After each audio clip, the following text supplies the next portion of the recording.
ትግራይ ቱዴይ ህዝቢ ኤርትራ እንኳዕ ንመበል 34 ዓመት በዓል ነጻነት ኣብጽሐካ ክብል ይፈቱም ንህዝቢ ትግራይ እውን እንኳዕ ንመበል 34 ዓመት በዓል 20 ጉንበት ኣብጽሐካ ይብል ውላድኩም ዝኾነ ጅግና ሰራዊት ህዝባዊ ወያነ ሓርነት ትግራይ ምስ መሓዙቱ ዝኾኑ ዴሞክራሲያውያን ተኣለስቲ ኢትዮጵያውያን ሓቢሩ ንግፍዐኛ ሰራዊት ደርግ ሓምሺሹ መንበረ መንግስቲ ዝኾነት አዲስ አበባ ሓራ ብምውጻእ ናይ ልዕሊ 16 ዓመታት መሪር ብረታዊ ተጋለኹም በዓወት ክዛዘም ገይረሎ ሎሚ ህዝብታት ትግራይን ኤርትራን በዓል ነጻነቶም እንተኽብሩ ሓደ እዋን ተመሳሳሊ ወጽዓ ግፍዕን ጭቆናን ይወጽሖም ዝነበሩ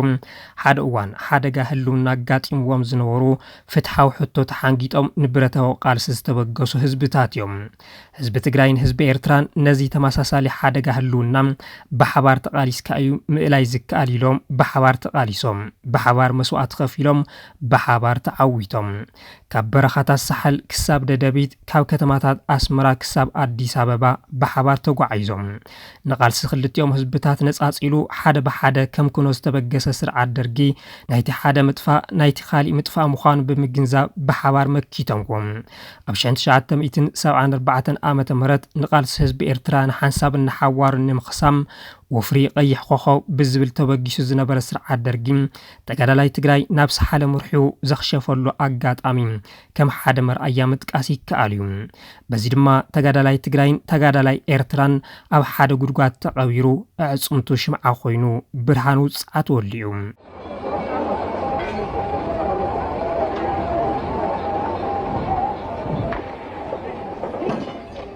ተደጋጊፎም ንስርዓት ደርግ ብምእላይ ብደሞም ታሪኽ ዝሰርሑ ህዝብታት ትግራይን ኤርትራን ግና ፍረቃልሶም ዓስቢ መስዋዕቶም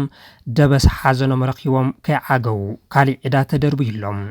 1990 ዓመተ ምህረት ኣብ መንጎ ኢትዮጵያን ኤርትራን ዝተወልዐ ደማዊ ኩናት ህዝቢ ትግራይን ኤርትራን ማእኸል ዓውደ ኩናት ኮኑ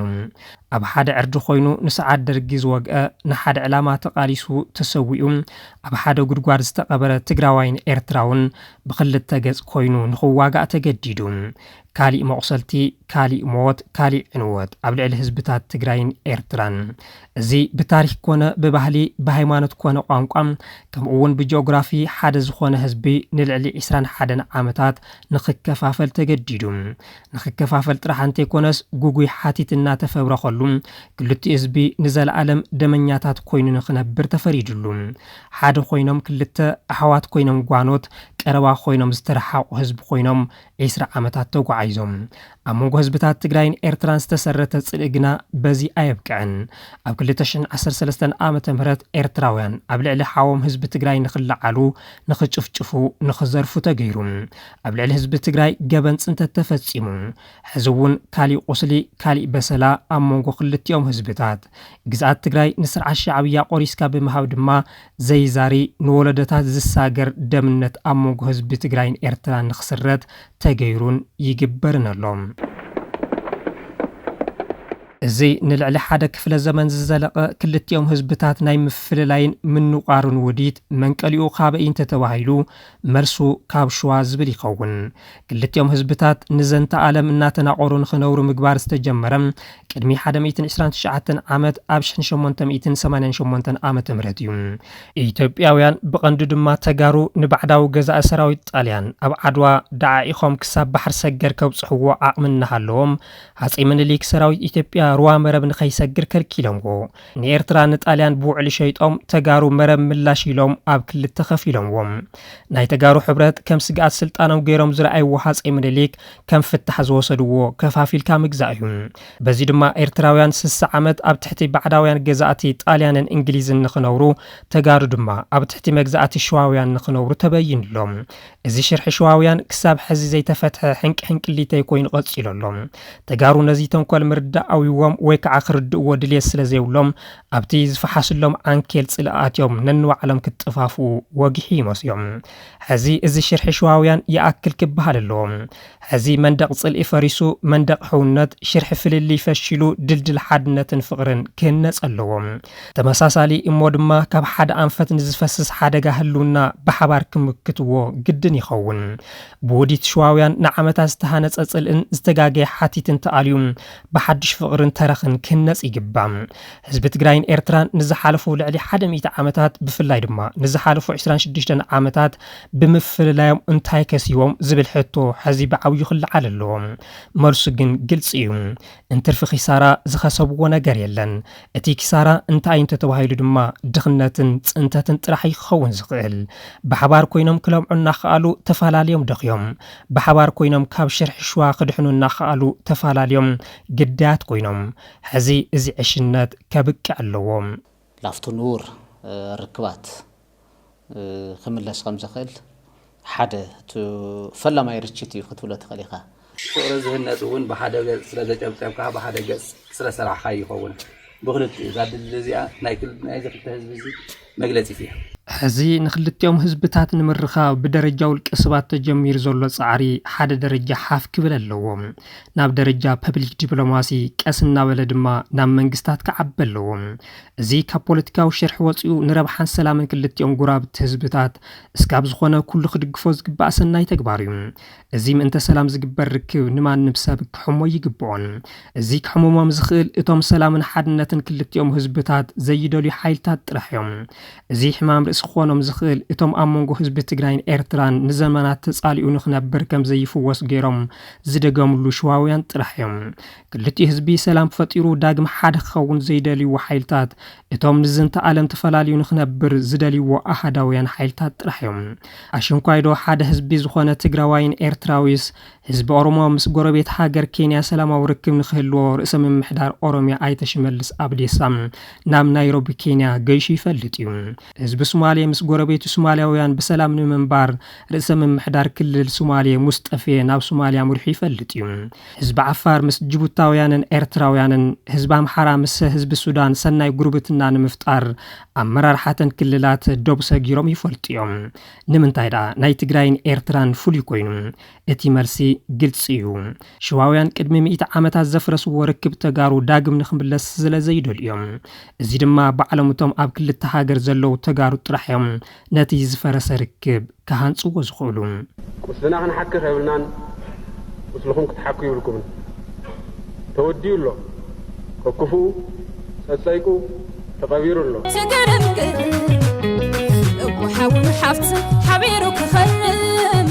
على بصري طرحنا دخلنا نير منبر افزع يا عطو خلا ህዝቢ ትግራይን ህዝቢ ኤርትራን ከኣኒ ወሊድና ተዋሊድና ስለ ዝኾንና ን20 ዓመት ብዙሕ ኸርተት ኢልና ኢና ታይሞ ንስ ሓዋስ እንታይ ኢና ምኽኑ ስኸሉ بعد خفتنا تعاطينا راي فعنت تولي نبي اللي نطرح زي يكون السلام بعوتهم كسرح اللي نامسو بدنبينا نصرح له مس ኤርትራ ሰላም ይና እንደሊ ምንተ ሰላም ka ሓንሰርሕና ሕዚ ተጋሩ ናውነኦም ዝምለስሉ ዕድል ዳግም ረኺቦም ኣለዎም እቲ ፈላማይ ዕድል 1983 ዓመተ ምህረት እዩ ነይሩ ንስርዓት ደርጊ ብሓባር ኣወጊዶም እንተኾነ ነቲ ብስርዓት ሸዋ ዝተተኸለ ሽርሒ ከወግድዎ ይከኣሉን እኳ ደኣስ ናብ ደማዊ ኩናት ብምእታው ነቲ ሽርሒ ኣገዊዶምዎም እቲ ካልኣይ ዕድል ሕዚ እዩ ዝሓለፈ ይኣክል ኢሎም እንተነኣሰ ንመጻ ወለዶ ታሪክ ሰሪሖም ዝሓልፉሉ እዋን ብርግጽ ጉዳይ ገበን ጽንተት ኣሎ ጉዳይ ደቡውን ኣሎ ብፍላይ ጉዳይ ተሓታትነትን ፍትሕን ፍጹም ክርስዕ ዘይኽእል ብዝኾነ መንገዲ ናብ ዋጋ ዕዳጋ ከኣቱ ዘይብሉ ጉዳይ እዩ እዚ ብይቅርታን ካሕሳን ብሕግን ስርዓትን ክፍታሕ ዘለዎ ዛዕባ እዩ ጉዳይ ደቡውን እንተኾነ ብልዝብን ሂብካ ምቕባልን ክፍታሕ ዝኽእል እዩ ምስሓብ ደው ዝምልከት ኣብ ኢትዮጵያን ኤርትራን ጥራሕ ዝተፈጠረ ኣይኮነን ኩሎም በባዕዳውያን ገዛእቲ ዝተሓንጸጹ ደዋት መሳሓብቲ እዮም ኤርትራ እውን እንተኾነት ምስ የመን ኣብ ጉዳይ ደሴት ሓንሽ ሕቶል ኢላ ትፈልጥ እያ ደው ሓንሽ ብወገን የመን ብዓባይ ብሪጣንያ ብወገን ኤርትራ ድማ ብጣንያ ዝተሓንጸጸ ደው ባዕዳውያን እዩ ካብዚ ብተወሳኺ ኤርትራ ምስ ጅቡቲ ኣብ ጉዳይ ራስ ዱሜራ ናብ ኩናት ኣትያ ነይራ እያ እዚ እውን ብወገን ጅቡቲ ብፈረንሳይ ብወገን ኤርትራ ድማ ብጣልያን ዝተሰርሐ ደው እዩ ካልኦት ከም ንህንድን ፓኪስታንን ዝበላ ኣምነታት እውን ምጥቃስ ይከኣል እዩ ብተመሳሳሊ ጉዳይ ደው ኤርትራን ኢትዮጵያን እውን ብእንግሊዝን ሃፀይ ምኒልክን ዝተሓንጸጸ ደው እዩ ብርግጽ ውዕሊ ኣልጀርስ ሰራዊት ኤርትራ ኣብ ልዕሊ ትግራይ ወራር ድሕሪ ምግባሩ ፈሪሱ ዝሓደረ ውዕሊ እዩ ይተግበር እንተተባሂሉ እውን ግና ብዝተረኸበ ኣጋጣሚ መሬት ስለ ዝሓዝኩ ኣይለቅቕን ብባል እንተይኮነስ ኣብ ኣተግባበርኡ ክልቲኦም ህዝብታት ተዛትዮም ክፍጽምዎ ዝኽእሉ እዮም ነዚ ንምግባር ድማ ምእንተ ዘላቒ ሰላም ክልቲኦም ህዝብታት ክበሃል ሰራዊት ኤርትራ ብሓይሊ ካብ ዝሓዞ ግዝኣት ትግራይ ወፂኡ ምልዛብን ምርድዳእን ይከኣል እዩ ሰላማዊ ዝኾነ ርክብ ህዝብን ህዝቢ ክህሉ ኣለዎም ካብን ናብን መስመር ምንቅስቃስ ክኽፈት ልውውጥ ንግድን መጓዓዝያን ክፍጠር ኣለዎም ብኣይ ሰላም ኣይኩናት ዝባደሙ ዶባት ንክልቲኦም ህዝብታት ዝረብሑ ዓበይቲ ፕሮጀክታት ክስርሐሎም ኣለዎም ክልቲኦም መንግስታት ብደው ካብ ምሰሓብ ወፂኦም ናብ ህንፀት ሓባራዊ ፕሮጀክታት ክሰጋገሩ ይግባእ ንኣብነት ን20 ዓመታት ዝባደመ ባድመ ሒዝካ ካብ ምጓዓዝ ክልቲኦም ህዝብታት ዝረብሕ ማእኸል ቢዝነስን ፓርክ ኢንዱስትሪን ሰሪሕካ ዕድል ስራሕ ምፍጣር ይከኣል እዩ ኣብ ራማ ዩኒቨርሲቲ ሃኒፅካ ካብ ኩናትን ወረ ኩናትን ወፂ ዝተምሃረ ወለዶ ምፍጣር ይከኣል እዩ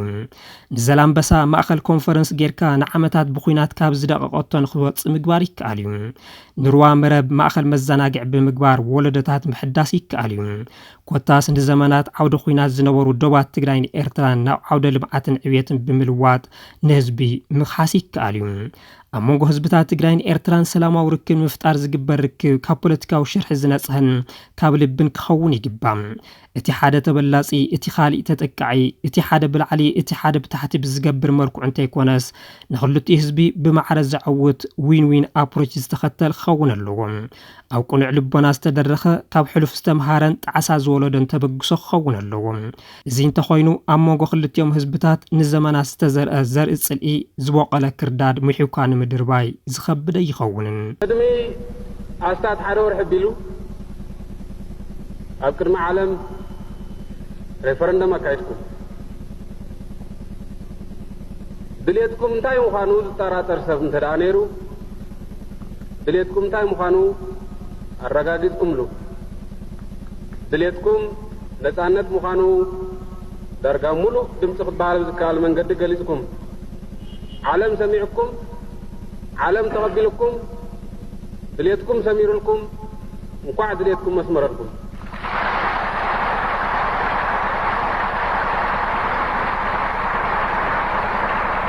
ህዝቢ ትግራይ ኣብ ቃልሲ ህዝቢ ኤርትራ ዓብይ እጃም ዘበርከተ ህዝቢ እዩ ህዝቢ ኤርትራ ንነፃነት ዝኸፈለ ዋጋ ፍረፍሪኡ ናብ ሃገርነት ንኽዓቢ እውን ህዝቢ ትግራይ ዘይከሓድ ግደ ተፃዊት እዩ ህዝቢ ትግራይ ከምቶም ኤርትራ ተገንፂላ እናበሉ ንዘመናት ዝቕዝሙ ሓይልታት እንተይኮነስ ዋጋ መስዋዕት ህዝቢ ኤርትራ ተረዲኡ መሰል ዓርሰ ውሳንኡ ንኸካይድን ሃገርነት ንኽውንንን ብዕቱ ዝደገፈ ህዝቢ እዩ ስለዝኾነ ህዝቢ ትግራይ ኣብ ጉዳይ ነፃነት ኤርትራ ጥርት ትብል ሕርኽራኽ የብሉን ክልቲኡ ህዝቢ ዘካየዶም መሪርን ነዊሕን ብረታዊ ቃልሲ ዝርዳእ እዩ ዝኸፈሎ መስዋዕት እውን ቀሊል ኣይኮነን ህዝቢ ኤርትራ ብዝኸፈሎ ዋጋ ልክዕ ዓስቡ ረኺቡ እዩ እነሆ እኳ በብዓመቱ መዓልቲ ነፃነቱ እናኽበረ መፂኡ ሎሚ 16 ጉንበት መበል 34 ዓመት ነፃነቱ ይፅምብል ኣሎ ህዝቢ ትግራይ ግና እዚ ይረኸበን ሕዚ እውን በታ ካብ ሓው ህዝቢ ኤርትራ ዝፈለየቶ ኢትዮጵያ ይጭፍጨፍን ይፀንተን ኣሎ ይኹን እምበር ፅባሕ ዓርሰ ውሳንኡ ምርጋፁ ዘይተርፍ እዩ ከም ሓው ህዝቢ ኤርትራ ህዝቢ ትግራይ እውን የዋሃና ዝበሃለሉ ርሑቕ ይኸውንን ሰላም ጥራሕ ህዝቢ ኤርትራ በዓል ነፃነቱን ተኸብር ደም ዓይኖም ዝመልእ ኣይሰኣኑን ህዝቢ ትግራይን ህዝቢ ኤርትራን ሰላም እንትፈጥሩ መርዘን ዝሕዞም እውን ኣይጠፍኡን በቲ በለበቲ ሕዚ ተጀሚሩ ዘሎ ጽምዶ ህዝብታት ትግራይን ኤርትራን ናብ ጠርዚ ከብፅሕዎ ኣለዎም ኤርትራውያን እዚ መበል 34 ዓመት ነፃነቶም እንተኽብሩ ነዚ ተጠጅኡ ዘሎ ጽምዶ ንምዕዋት ቃል ከኣትዉ ኣለዎም ኣብዚ በዓል ገለ ተጋሩ ተራኺቦም ብሸም ህዝቢ ትግራይ የዋሃና ኢሎም ኣለዉ ቀጻሊ ክረምቲ ድማ ኤርትራውያን ንበዓል ኣሸንዳ ኣብ መቐለ ከም ዝርከቡ ኣየጠራጥርን ንሓበራዊ ስግኣት ሓበራዊ ቀላፅም ጽምዶ ንዘመናት ንዝተፈላለዩ ህዝብታት ንምቅርራብ ዝተፈጠረ ሰናይ ቃል እዩ ብጽምዶ ተጋሩ ሰሜንን ደቡብን ዳግም ክጽምበር እዮም